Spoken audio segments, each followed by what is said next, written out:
Welcome back again to my YouTube channel. Magluluto tayo ng pork chop. Ito yung minarinig ko nung isang gabi. Hindi ko siya naluto kahapon kasi nga wala pa kaming harina. Tapos ito yung chicken kahapon. Lutuan ko si Marvin ng honey. Ano yun? Garlic honey. Hindi ko na alam, basta nakita ko lang siya sa TikTok. Gagayahin ko lang. Bumili nga kami ng ingredients kagabi para nga maluto. Madala ni Marvin sa Kipling. Yun yung ulamin niya. Gusto ko sana sabaw, kaso nga, ang hirap kasi magdala ng sabaw sa trabaho, baka mabubo. Ayun. Ay, babasagin pa yung mga ni Marvin. Pag nalaglag pa, mabasag. Katulad nung kay Ate Mary. Kasi one time nga, nabasag yung kanyang bauna, nalaglag. Hindi nga nabasag na pala. Buti na lang hindi sabaw. Kasi Marvin maglo-laundry siya. Si Bebe, maglo-laundry muna siya. Ako magluluto na muna ako. Nagkaroon ng baka pag hindi 15. Gustong grabe ang noong 24 permanent rest. Hakbang pa. Up. Yan. Nadidinay. Sama. Hindi pa or Habang nanonood ako kay Kuya Inags. Kasi yung topic nga ngayon ni Kuya Inags, yung about nga sa mga nare-refuse. Tapos iba nga yun sila Kuya Arwin. So mamaya na lang natin pagkwentuhan yan. Grabe. Nakakatakot na. Hindi maganda yung tsura ng pork chop ko ngayon. Hindi siya mukhang ewan. Para sa loob. Oo. Nasa yung kutsilyo. Guys, kakain na muna kami ni Marvin. Konti lang. Kasi 10 pala yung simba namin. Anong oras na? Baka malate kami. Tuloy na lang namin mamaya yung pagluluto. Ayan. Para makasabay ulit kami kala ate. Share lang muna kami dyan. Dami nung rice ha. Kaya na guys, naka-winter tire na. Sisimba muna kami ni Bebe. So guys, yan. On the way na kami papunta sa simbahan.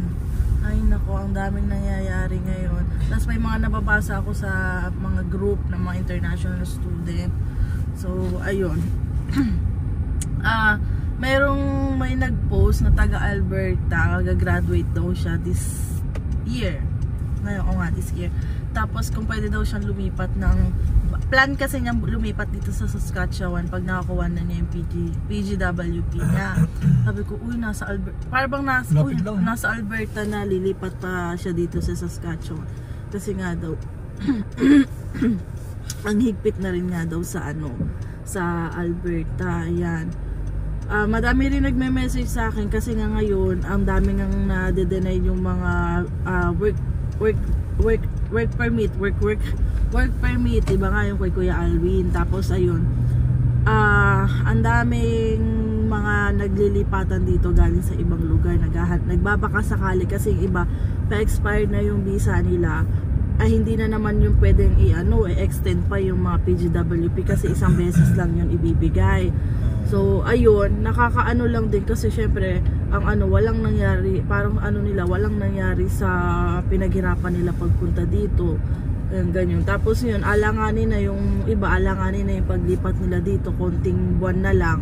Kasi syempre yung mga employer dito, hindi na nila kinukuha yung mga ilang buwan na lang talaga. Depende na lang siguro kung nagbibigay talaga sila ng lamia. Tapos kung maghahanap ka naman ng lamia dito, napakamahal na. Yun nga, na-share ko sa inyo yung kapatid ng katrabaho ko para lang may kuha niya yung kapatid niya dito. Nagbayad siya ng lamia na 23,000. 23 ba? CAD. Oo, 23 CAD. 23,000. Ay, magkano yun sa Philippine peso, Bebe?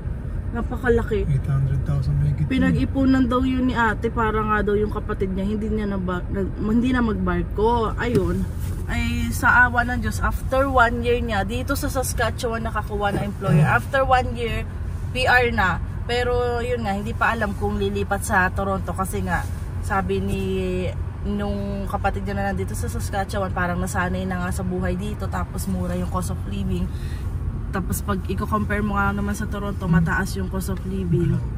Kasi yun din yung sabi ng iba, kapag nagsimula ka sa ibang province na mababa yung cost of living, mahirap magsimula dun sa mga matataas ang cost of living kasi o mabibiglang laki ng gastusin tapos wala ka pang work pagpunta doon, magsisimula ka talaga ulit. Di ba parang tayo meron tayong Pilipinas, Toronto bigla. Toronto bigla. Pero ano din naman, nakasurvive naman kami. Tapos dito, paglipat din namin dito, hindi naman talaga kami as in na bigla, di ba bebe? Kasi syempre nakapag ano naman kami sa Toronto. Paglilipat ka nga lang ng ibang province, buti sa nilipatan namin dito, mas mababa yung cost of living kaya parang hindi kami ganun nahirapan ni bebe. Tapos dapat nga may funds ka rin pag naglipat ka, hindi yung basta lilipat ka kasi pag lumipat ka talaga, ang laki talaga ng ano mo laki talaga ng ilalabas mo kasi magsisimula ka talaga ng bago. So ayun, nakakaano ngayon kasi ang daming nare-refuse na sa pang work permit nila. Grabe no. Kami nga na-approve na yung work permit namin pero hanggang ngayon na ano pa rin kami, kinakabahan pa rin kasi syempre wala pa kasiguraduhan yung permanent resident natin, lalo na magbobotohan. Kaya ngayon usap-usapan yung parang nangyayari na daw nung dati na nagkahigpitan, mga pinauwi yung mga ano, mas magandang umuwi na nga lang daw kaysa mag-stay dito, magkaroon ka pa ng record para at least kung dumating yung time na pwede ka nang mabalik, wala kang bad record, di ba? Kaya ganun, kung sakaling mapapauwi din kami ni Marvin, edi uwi na lang din kami. At least yun nga, sabi nila naka-experience ka naman ng work permit. Tapos ang mangyari na, habang nasa Pilipinas kami, kung gusto namin bumalik ulit na Pilipinas, syempre kuha tayo ng mga pang-skilled na para PR na yung dating natin dito. Kasi may mga gano'n naman dito sa Saskatchewan, may pathway sila ng permanent resident dadating dito. Basta may experience ka sa kung saan man, yung skilled talaga para makuha mo yung ano, yung points. Yan, tapos ma-invite ka na. Hindi, ay dati daw naman uso na daw ng ganyan yung mga PR dadating dito pero hindi pa siya ganun kakilala. Ang nag-boom talaga yung pagiging international student. Hindi, sama na ako. Yes, sama na ako kay Marvin. Ang nag-boom na yung pagiging international student dito sa Canada. Ay ayun, sa sobrang boom, sobrang dami nagsipuntahan. Kaya ayan, sa sobrang dami, wala nang maupahan, wala nang masyadong trabaho sa sobrang dami. Kahit yung mga PR dito, citizen, nahihirapan na rin sila maghanap ng trabaho sa sobrang dami ng tao dito sa Canada. Pero may mga ibang small town naman na tumatanggap pa rin naman sila kasi nga kulang talaga sila sa tao. Tulad dito sa Saskatchewan, invite pa rin sila pala ng invite kahit na may mga yung Saskatchewan pumupunta sa Pilipinas kasi one time may na-meet kami na yung kakilala daw niya sa hotel nagtatrabaho kasi nag-aano sila sa hotel. Tapos nagkakapag-apply siya sa Saskatchewan dito, naka-apply siya dito sa Saskatchewan dahil nga yung Saskatchewan pumunta dun sa Manila. Kaya ang daming natanggap, guys. Sayang no, kung panahon nasa hotel pa ako noon tapos nagkaroon ng ganyan, pupuntahan ko talaga yan. Kasi ang mga hinahire nila yung mga nasa hospitality, yung mga nasa hotel. Oh, ang ganda ng pinalabasan nung nag-apply. Yung nag-work siya sa hotel tapos nag-apply siya ng ano dito sa Saskatchewan. Ngayon, nandito na siya sa Saskatchewan. Ang saya lang. So, nandito na kami sa simbahan. Simba lang kami. Ayan. Hindi mo pala inano yan. Ayan. Pasok na muna kami, guys. Okay. Pumili kami vitamin siya ka. Ano yan? Para dun sa kanyang cover sa kanyang sugat. Ayan, tapos bibili kami ng strawberry. Di pala kami nakabilang strawberry. Nandito kami sa Walmart. Guys, yoga mat naka-sale. Nasa $6 lang siyang mahigit. So, kinuha ko na kasi mag-exercise tayo. Plastic. Anong bibili natin? Okay, magkuha lang ng plastic. Maglalagyan ng strawberry. Yung iniwan mo sa akin ganito, ano, ang bilis na sira. Ba't kaya ang bilis masira? Magkano to? Ha? $6.97? Ganito lang kaunti? Mahal naman yun. Mahal. Oo nga, ba't ang mahal? Masarap ba to? Hindi pa ako nakapagtikim ng blueberries. Mas masarap to, no? Kaso ang mahal, bebe. Strawberry na lang tayo. Guys, uwi na kami ni bebe. Kakain na din. Tapos magluluto rin ako ng ulam na dadalhin niya sa Kipling. So may schedule na rin ako. Kitong bata. Asan yung bata? Ang tawa. Tawa yung baby. May schedule na rin ako for this week na 3 days na. 3 days. Ayan. Naantok na naman ako. Binawi lang pala yun. Naiwan yung susi sa sasakyan. Susi dito sa bahay. Nandyan? Ayun na. Ayun na guys, kain muna kami ni Bebe. Mayroong pork chop tsaka ano. Oo.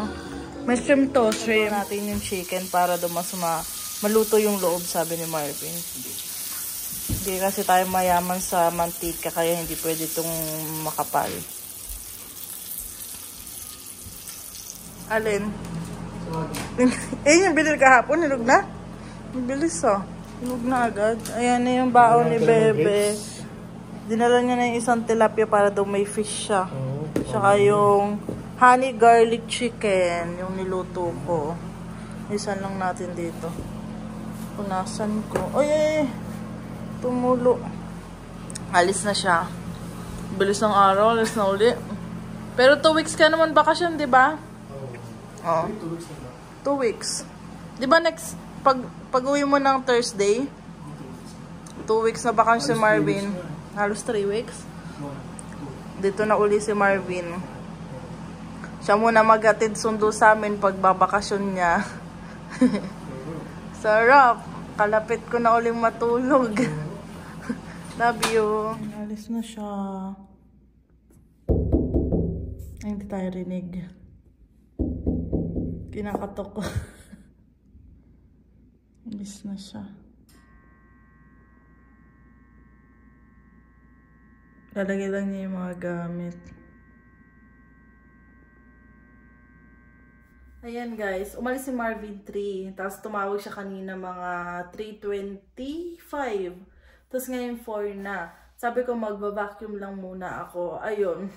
Nag-emote pa kami ni Marvin kanina bago siya umalis. Kaya sabi niya, be, balik na naman ako sa trabaho. Aalis na naman ako. Tapos yan sabi ko, alis ka na naman. Tapos, syempre, hanggang ngayon, hindi pa rin nasasanay, naka-1 buwan na. Naninibago pa rin. Tapos, ayun, sabi niya sa akin, isipin mo na lang ba, hindi na tulad dati na kaysa naman uuwi ako sa'yo bago ng ilang buwan nung seaman ako, di ba? Mas matagal yun ngayon, kahit pa paano makauwi ako na every week. Pero syempre, minsan di ako makakauwi kasi may overtime ako o kaya masama yung panahon dahil sa snow, hindi siya makakauwi. Ganyan. Sabi niya, tiis na lang muna. Sabi niya, after 2 years, yan, dito na, magkasama na ulit tayo dito sa Regina na ako. Sabi niya ganun. Kung ano nga lang sana kasi syempre, yung inaano namin, yung status talaga namin dito sa Canada. Di may na-meet nga kami kahapon, si Kuya, nagtiis din sila sa small town. Nagtiis siya sa small town dito sa Saskatchewan para makakuha ng papel. Tapos nung nakakuha na sila ng papel, lumipat na daw siya dito sa Regina. Tiis-tiis lang daw yan. Siyempre ngayon, nagkakahigpitan na. E di mas unahin mong isipin muna yung kung paano ka makakuha ng papel para makapag-stay ka dito. Kung sure naman yung company masuportahan ka, ayun, wala namang medyo nakaluwag-luwag ka na ng isipin, diba? Kasi ang dami na nga nangyayari ngayon, diba? Ang daming nare-refuse yung mga work permit, yung mga extension nila, diba? Buti kami na bawasan yung isipin namin kasi na-approve naman yung work permit namin. Tapos yun, nakakuha rin kami parehas ng trabaho na makakatulong sa status namin ni Marvin dito sa Canada. So, sana maging okay. Sana next year maging okay lahat. Pati yung mga na-refuse. Sana pag-apply uli nila, ma-approve na. Tapos yung mga nagbabalak lumipat, sana makakuha sila ng mga trabaho na makakatulong din sa status nila. Ayun, palakasan lang talaga ng loob sa paglipat talaga, guys. Kasi before naman kami lumipat dito, di ba nga nagpunta muna si Marvin dito, nag 1 week siya. Pati din yung iba namin kakilala na pumunta dito, nag-ano muna sila, parang bumisita muna sila dito sa Saskatchewan. Tapos nung medyo kaya naman nila, syempre magkakaiba naman yung ibang bawat province. Lalo na kung galing ka Toronto na talagang iba talaga doon, madami kang papasyalan, madami kang pwedeng gawin talaga. Dito, konti lang talaga na masabi ng iba, ang lungkot nga daw, naninibago, nakakaiyak talaga.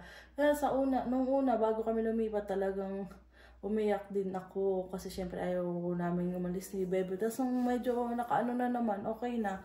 okay na naman kasi parang ganun na rin naman ang ginagawa namin. Trabaho, bahay, trabaho. Tapos minsan pag may time, ayun, gagala.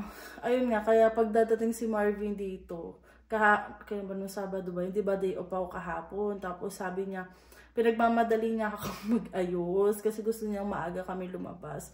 Kaya sabi niya, doon nga sa kanya, sa Kipling, mas ano kasi doon, mas nakakalungkot para sa kanya kasi konti lang yung tao doon. Tapos wala talaga mall doon. Meron doon grocery, sobrang liit lang. Talagang as in konti lang yung mga tao doon. Kaya sabi niya sa akin, belabas na tayo. Sabi niya, para naman pagpupuwi ako dito, lalabas-labas tayo. Kasi syempre doon nakakalungkot dito na kahit pa paano may mapapasyalan pa tayo ng mga Walmart. Yung mga ganun, Winners, tapos may mall naman dito. Hindi lang kami masyadong pupunta doon sa Cornwall. Kapag may kailangan lang talagang bilhin, pupunta kami. Kasi nga may bayad yung parking, hindi tulad dati. Nung nasa Toronto kami, syempre, hindi namin iniisip yung mga bayad sa parking kasi nakaanlipas kami. Bus lang kami, kahit tap kami ng tap, makailang tap kami sa isang araw, okay lang kasi isa lang yung binabayaran namin, 156 pang isang buwan na yun.